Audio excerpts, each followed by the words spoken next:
Hello students, I am Deepak Sharma and welcome to Deepak Law Classes. आज हम Indian penal code 1860 को पढ़ेंगे। IPC 1860 भारतीय दंड संहिता Indian penal code. It is a criminal law. Criminal law. Criminal law है, it means crime होना जरूरी है। ठीक है, क्राइम कैसे होगा? कोई ना कोई पर्सन तो करेगा ही करेगा, तो इट मीन्स एक पर्सन का होना जरूरी है।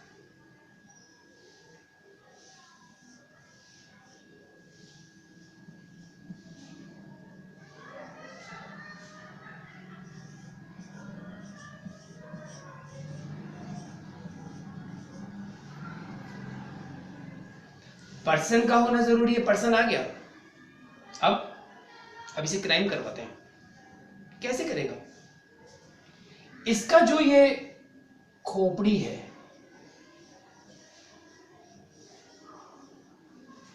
ये इसका जो मेंटल है, इसको यूज में लेना पड़ेगा। तो एक चीज क्लियर हो रही है हमारे पास कि क्राइम के लिए या किसी पर्सन की क्रिमिनल लायबिलिटी को जज करने के लिए दो चीजें निकल के आ रही हैं, mental plus physical. This one. चलिए, मैं आपको इंडियन पिनल कोड 1860 को क्लियर करने से पहले ये कुछ बेसिक टर्म्स बताना चाहता हूं, कुछ ऐसी बात बताना चाहता हूं जो पहले हुआ करता था, अब नहीं होता। ये बात तो क्लियर हो रही है कि क्राइम करेंगे तो एक फिजिकल अपीयरेंस होना जरूरी है, उसके साथ उसका मेंटल का होना जरूरी है।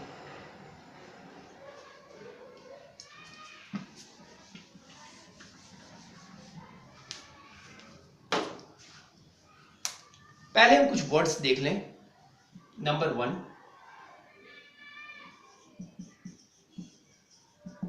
एक्यूट। आप लोगों ने मूवीज तो बहुत देखी होंगी और उसके अंदर आप लोग एक डायलॉग जरूर सुनते होंगे, जैसे कि राम खिलावन को मोहन खिलावन के हत्या से कोई सबूत न मिलने के कारण बाइज्जत बरी किया जाता है। ये जो वर्ड है ना, बरी किया जाता है, बरी, दैट्स कॉल्ड एक्यूट। बरी किया जाता है, बरी कर दिया गया है, एक्यूटल।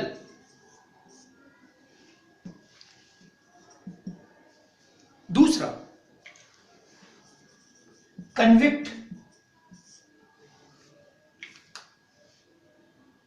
राम खिलावन, तुम्हें मोहन खिलावन की हत्या का दोषी मानते हुए तुम्हें आजीवन कारावास सुनाया जाता है। Ram Khilawan, you are convict for the murder of Mohan Khilawan. Convict, life imprisonment, आजीवन कारावास, लाइफ इंप्रिजनमेंट, जिसे LI कहते हैं, लाइफ इंप्रिजनमेंट। ये क्या है? What is this? This is called punishment. It is punishment. Convict हो गया, पनिश हो गया, मतलब कन्विक्ट हो गया। दो वर्ड निकल के आते हैं। अगर एक्यूज के विरुद्ध, एक्यूज के अगेंस्ट कोई सबूत, कोई एविडेंस नहीं अगर साबित हो पाता है तो वो हो गया एक्यूटल। और अगर सभी सबूत उसके खिलाफ जा रहे हैं, सभी एविडेंस उसके अगेंस्ट जा रही है, वो हो जाएगा कन्विक्ट। ये दो टर्म्स क्रिमिनल लॉ के अंदर आपको ध्यान रखनी होंगी। Number 3, complainant. Number 4 informant, informant. देखिए कंप्लेनेंट और इन्फॉर्मेंट यानी इंफॉर्मेशन देने वाला। कंप्लेंट का मतलब है परिवाद, कंप्लेनेंट परिवाद फाइल करने वाला, कंप्लेंट फाइल करने वाला। अ person who files complaint called complainant. A person who gives inform called informant. दो चीज, अगर ये मिस्टर ए है, ये है मिस्टर ए,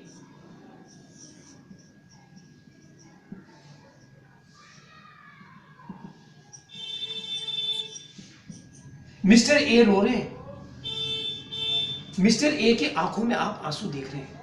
क्यों रो रही है? क्योंकि इनके साथ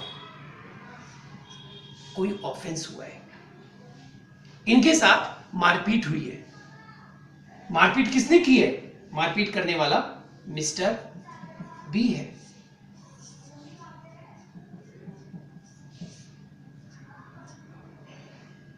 मुस्कुरा रहे हैं क्योंकि इन्होंने ए को बहुत बुरा मारा है। मुझे बना देते हैं, एक मस्सा बना देते हैं। अब लग रहे हैं थोड़े खतरनाक से आपको। ओके, अब मिस्टर ए पिट गए, इट मींस मिस्टर ए कौन है?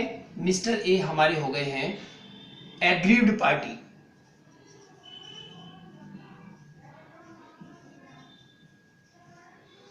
और मिस्टर बी कौन है? इनको मारने वाले। ये हो गए आपके एक्यूज्ड।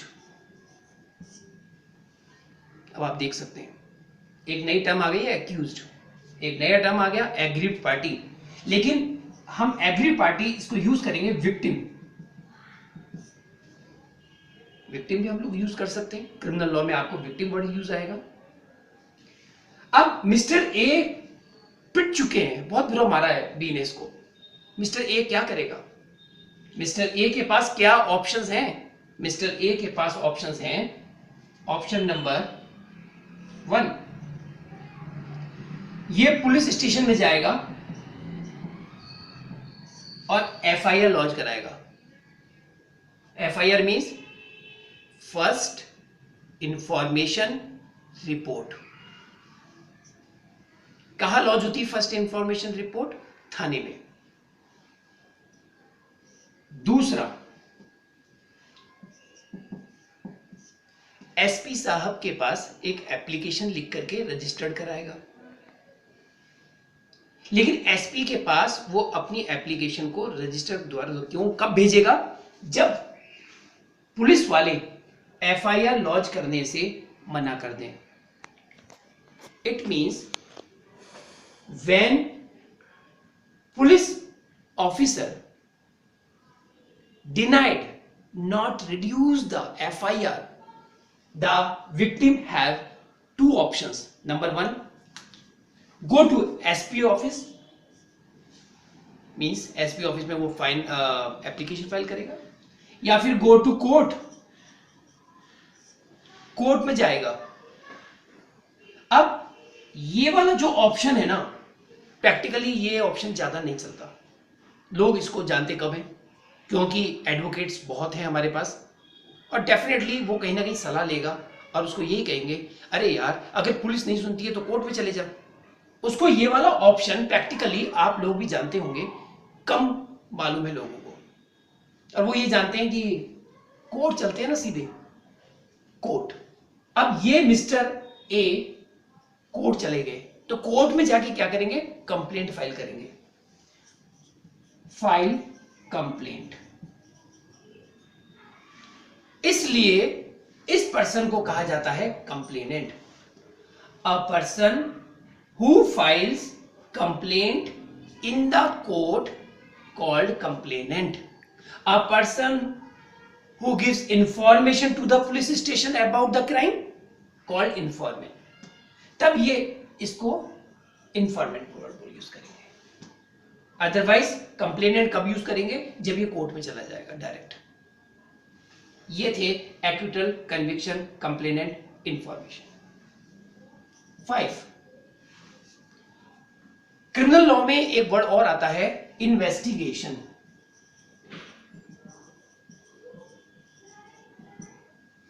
इन्वेस्टिगेशन देखिए, आपके साथ अगर क्राइम हो जाता है, ऑफेंस हो जाता है, तो आप पुलिस में जाते हैं, थाने में जाते हैं और रिपोर्ट करवाते हैं।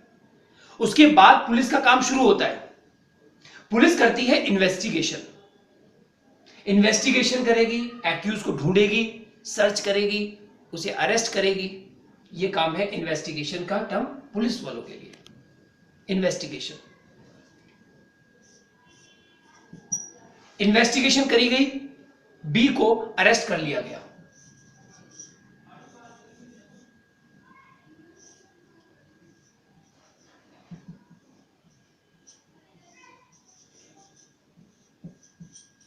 अरेस्ट बाय पुलिसमैन, अरेस्ट कर लिया है। इसका भी अपना एक एडवोकेट होगा, वो अपना एडवोकेट हायर कर रहा है। वो क्या करेगा? वो करेगा बेल का काम, वो बेल का काम करेगा। खैर, अब ये जो बेल है, इन्वेस्टिगेशन है, एफआईआर है, कोर्ट की प्रोसीडिंग शुरू हो गई है, ये सब चीजें हम पढ़ेंगे क्रिमिनल प्रोसीजर कोड में। मुझे मालूम है आप सोच रहे होंगे कि अगर ये सब चीजें क्रिमिनल प्रोसीजर कोड में पढ़ेंगे तो हम तो आईपीसी पढ़ने बैठे हैं, उसके बारे में क्यों बता रहे हो? क्योंकि बच्चों, दो तरह के एक्ट हो गए, substantive law and procedure law. Substantive law में हम बात करते हैं जहां हमें डेफिनेशंस, राइट्स वो दिखते हैं, और प्रोसीजर क्या होता है वो हमें मिलेगा प्रोसीजर कोड में। तो क्रिमिनल प्रोसीजर कोड बताता है कि ऑफेंस हो जाने के बाद क्या प्रोसीजर होता है। मान लीजिए मेरे घर में चोरी हो गई। मेरे घर में अगर चोरी हो गई तो मैं क्या करूंगा? क्या मैं बैठ करके चाय पीऊंगा, टीवी देखूंगा? नहीं। मेरे घर में चोरी हो गई तो सबसे पहले मैं थाने में जाके एफआईआर लॉन्च कराऊंगा। तो थाने में जाके एफआईआर कराऊंगा या घर से बैठ के मोबाइल से मैं एफआईआर कराऊंगा, दैट इज द प्रोसीजर। और ये सब हम डिस्कस करेंगे क्रिमिनल प्रोसीजर कोड की क्लास में। यहां पे हम केवल बात कर रहे हैं क्राइम ऑफेंसेस की। तो आज एक चीज और सुनिए, all the offences be defined under IPC. आपके घर चोरी हो गई तो क्या हुआ? थेफ्ट हो गया। थेफ्ट हो गया यानी कि ऑफेंस हो गया। अब हमारा प्रोसीजर शुरू होता है। जब तक ऑफेंस नहीं होगा, क्रिमिनल प्रोसीजर कोड कुछ नहीं है, कुछ नहीं काम आएगा।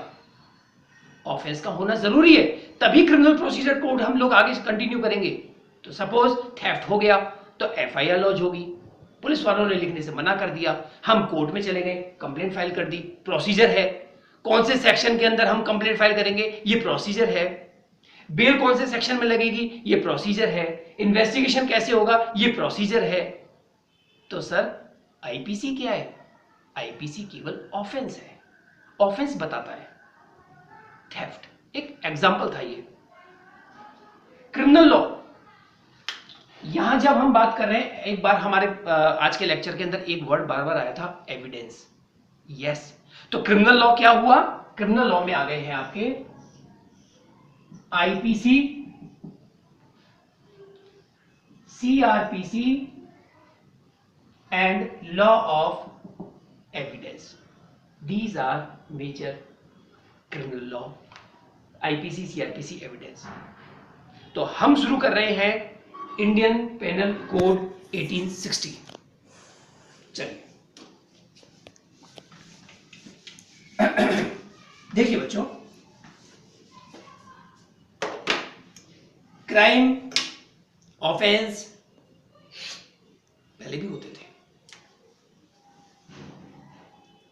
अब हम आपको एक चीज लेके चल रहे हैं कि ये जो पर्सन है,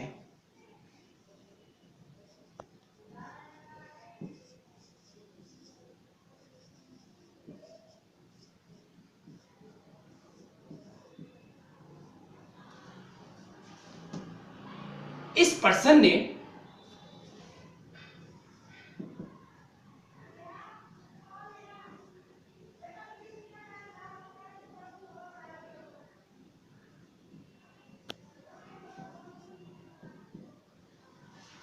डेड, ये मर चुका है, इसने इसको मारा है, यानी कि ए ने बी को किल किया।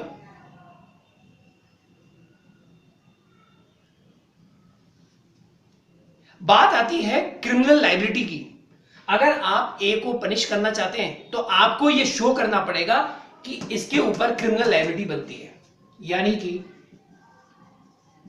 Criminal liability. अब मैं आपको एक मैक्सिम बता रहा हूं, ध्यान दीजिए, मैं फिर कह रहा हूं, हम इंडियन पिनल कोड का एक ऐसा मैक्सिम यूज पढ़ने जा रहे हैं कि पहले क्या होता था, नाउअडेज क्या पोजीशन है वो हम पढ़ेंगे, लेकिन पहले देखिए क्रिमिनल लायबिलिटी। तो डेफिनेटली फिजिकल अपीयरेंस होना चाहिए पर्सन का, उसका मेंटल भी होना चाहिए, और ये तो है ही है फिजिकल। वो मैक्सिम क्या है, बहुत इंपॉर्टेंट है, ध्यान से सुनिए।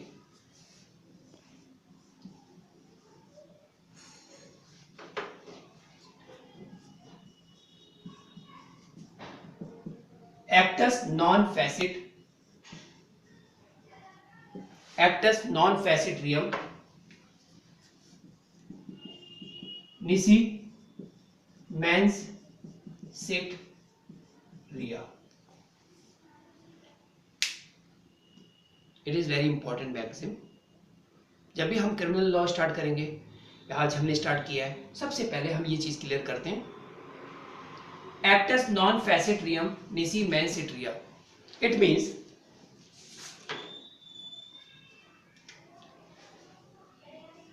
guilty act together guilty mind, guilty act together यानी कि plus guilty mind constitute a crime। इस मैक्सिम का मतलब है कि कोई भी क्राइम को शो करने के लिए कि आपने क्राइम बनता है या नहीं बनता है, गिल्टी एक्ट के साथ साथ गिल्टी माइंड का भी होना जरूरी था। आज की क्या पोजीशन है, मैं अभी उस पर अभी नहीं आ रहा हूं, अभी मैं आपको पहले की पोजीशन बता रहा हूं कि किसी भी पर्सन को लायबल ठहराने के लिए आपको यह प्रूव करना पड़ता था कि इसने जो एक्ट किया है वो guilty act together guilty mind, यानी crime is equal to guilty act plus guilty mind, यानी कि जब वो एक्ट हुआ है तो उस समय गिल्टी एक्ट और गिल्टी माइंड दोनों प्रेजेंट होने चाहिए। Guilty act and guilty mind both should be present at the same time.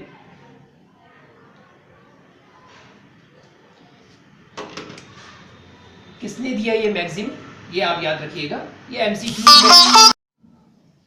तो मैं बात कर रहा था आपसे कि ये मैक्सिम किसने एक्सप्रेस किया, कोक, COKE, कोक। इंपॉर्टेंट है ये, एमसीक्यूज में भी आता है ये, दोबारा फिर बोल रहा हूं मैं। Now come to the next point. Oh sorry, टांग कट गई एक्यूज की।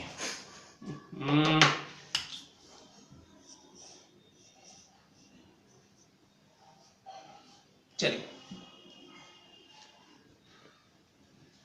दो वर्ड निकल के आ रहे हैं, एक है एक्टस रियस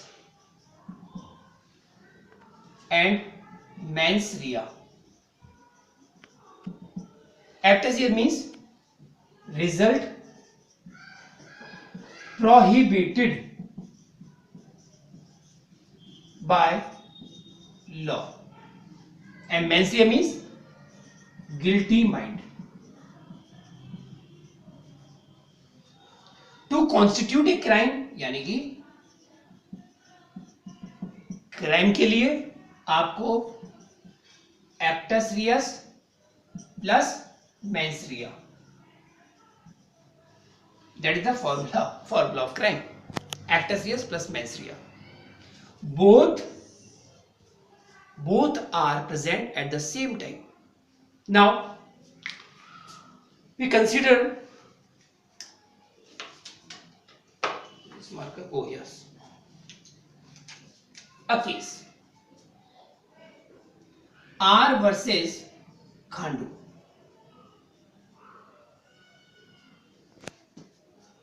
ये सबसे पहला केस है जिसमें एक्टस रियस और मेंस रिया को बताया गया था. मैं अब आपको एक छोटी सी स्टोरी सुनाता हूं. ऐसा करते हैं, इसी एग्जांपल को, ये जो पिक्चर है इसी को हम लोग इमेजिन करके बताते हैं. देखिए, मिस्टर बी है. मिस्टर बी ने मिस्टर ए से सपोज 1 लाख रुपए लिए हुए थे. मिस्टर ए बी से अपने 1 लाख रुपए मांग रहा था. बी उसे पहले तो मना करता रहा, लेकिन बाद में उसने इसे अपनी आदत बना लिया और ए को पैसे देने से साफ इनकार कर दिया. ए से ये सुना नहीं गया और उसने पूरी एक प्लानिंग तैयार करी और बी के घर पहुंच गया और घर पहुंच करके दोनों ने पहले बैठ करके शराब पी. मेरी स्टोरी है, मैं बना रहा हूं, मैं कुछ भी कर सकता हूं. स्टोरी मैं बना रहा हूं तो मैं कुछ भी बना सकता हूं. ए ने बी से अपने पैसे मांगे. बी को यह सुन करके गुस्सा आ गया. बी ने कहा नहीं है मेरे पास पैसे और है, मैं नहीं देना चाहता तुमको, नहीं दूंगा मैं तुम्हें पैसे. ए ने उसे समझाया मुझे मेरे पैसे दे दे. बी ने कहा नहीं देता पैसे, क्या कर लेगा. ए ने उसको गुस्से में आकर के और 1-2 hit blow on the head. A ने बी के हेड पर ब्लो मारने शुरू कर दिया. बी अनकॉन्शियस हो गया और नीचे गिर पड़ा. आप देख सकते हैं बी की हालत, देख सकते हैं आप क्या करी है ए ने. बी अनकॉन्शियस हो गया. ए ने सोचा बी मर चुका है, क्योंकि ए तो इसी इंटेंशन से आया था, इंटेंशन टू किल हिम, और ए ने सोचा कि बी को मैंने मार दिया है, मर गया. दोस्तों, उसके बाद ए ने अपने खिलाफ सबूत न बन पाए, इसके लिए उसने एक प्लानिंग करी कि मैं ऐसा करता हूं कि बी के घर को आग लगा देता हूं. जैसे ही बी का घर जल जाएगा ये भी जल जाएगा, मर जाएगा. और आखिरकार ए ने वही किया जो उसने सोचा था. ए ने बी के घर में आग लगा दी. ही सेट फायर. घर जल गया. ये आवाज ये थी कि अब आप, सीन दूसरा है, कोर्ट के अंदर एक्यूज खड़ा हुआ है और अब देखिए क्या हो रहा है. एक वर्ड आता है यहां पे PMR. PMR. आप लोगों ने ट्रेन में कभी टिकट बुक कराई होगी? यस, लेकिन सॉरी, उसमें है PNR नंबर होता होगा, मुझे नहीं पता. PMR means postmortem report. बच्चों, जब कोई किसी का मर्डर हो जाता है या किसी का अननेचुरल डेथ हो जाता है, डेथ हो गया, तो उसमें PMR यानी कि पोस्टमार्टम रिपोर्ट आती है, उसका पोस्टमार्टम किया जाता है. पोस्टमार्टम क्यों किया जाता है? पोस्टमार्टम करने का जो मेन ऑब्जेक्ट है वो ये है कि इस डिजीज्ड यानी कि मरा हुआ, इस डिजीज्ड पर्सन की डेथ कैसे हुई, कब हुई, किस कारण से हुई. क्या इसे जहर देके मारा गया, या इसे पहले मार दिया गया है और बाद में खुदकुशी का बनाने के लिए इसे फंदे पे लटका दिया, ये सारी चीजें मेडिकल एविडेंस में आती हैं और पोस्टमार्टम रिपोर्ट इस बात का पूरा खुलासा कर देता है कि इस आदमी की मृत्यु, इस आदमी की डेथ कैसे हुई।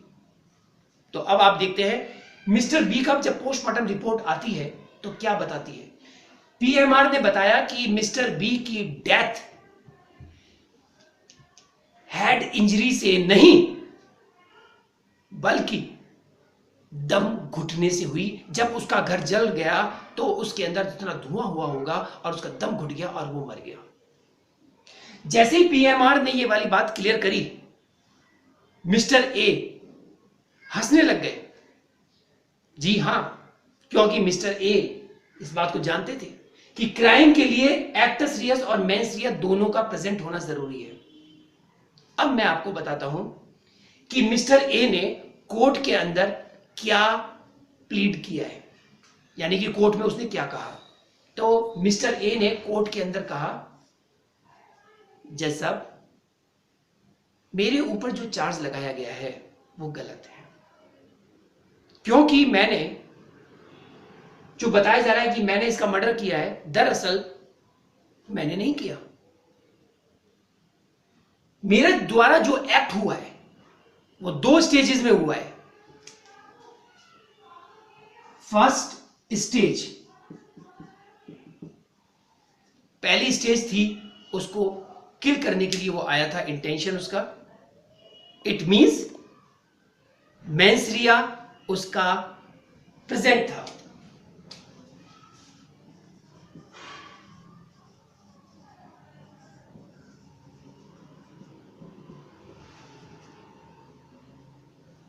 क्या मेंसरिया था? उसको किल करने का। सेकंड स्टेज, लेकिन वो मरा नहीं था। इसका मतलब मेंसरिया था लेकिन वो हो नहीं पाया। उसने सोचा कि वो मर गया, believe that mister B was dead, पर मिस्टर बी उस वक्त मरे नहीं थे, मेंसरिया था। लेकिन सेकंड स्टेज, लेकिन यहां पर एक्टस रियस वो एब्सेंट था, क्योंकि ऐसा एक्ट हो नहीं पाया। दूसरी स्टेज की बात कर रहे हैं वो, जब उसने घर के अंदर आग लगा दी। अब उसकी जो डेथ हुई है वो आग लगने के कारण से हुई है, लेकिन वो उसे मारना नहीं चाहता था। वो तो अपने खिलाफ, अपने अगेंस्ट कोई एविडेंस ना उठे, इसलिए वो उसे जला देना चाहता था। तो इसमें क्या हुआ, यहां आपका मेंसरिया तो है एब्सेंट और एक्टस रियस है आपका प्रेजेंट।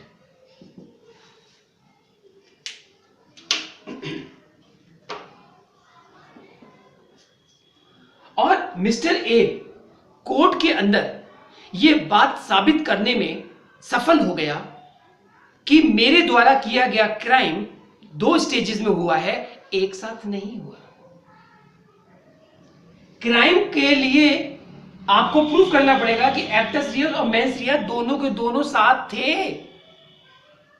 यहां मेंसरिया था तो एक्टस रियस नहीं था, यहां पे एक्टस रियस है तो मेंसरिया नहीं है। मैं मारना चाहता था लेकिन वो मरा नहीं।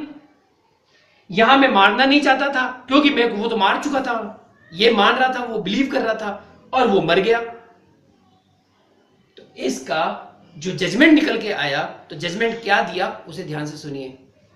मिस्टर ए के अगेंस्ट जो प्रोसीडिंग चल रही थी मर्डर की, वो हो गई क्वेस्ट।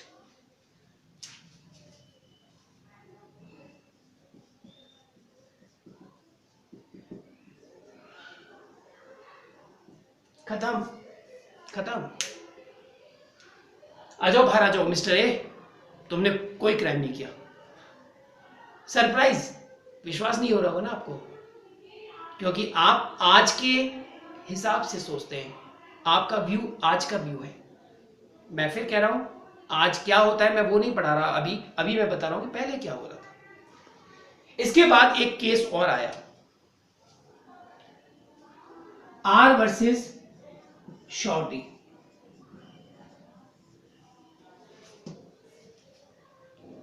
इस वाले केस में भी एक्यूज्ड ने इस केस का रेफरेंस लिया।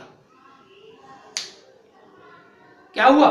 क्वेस्ट वो भी हंसने लगा। इन लोगों की हंसी बंद हुई जब एक केस और आया और उसका नाम था मिली एंड अदर्स वर्सेस आर। इस केस में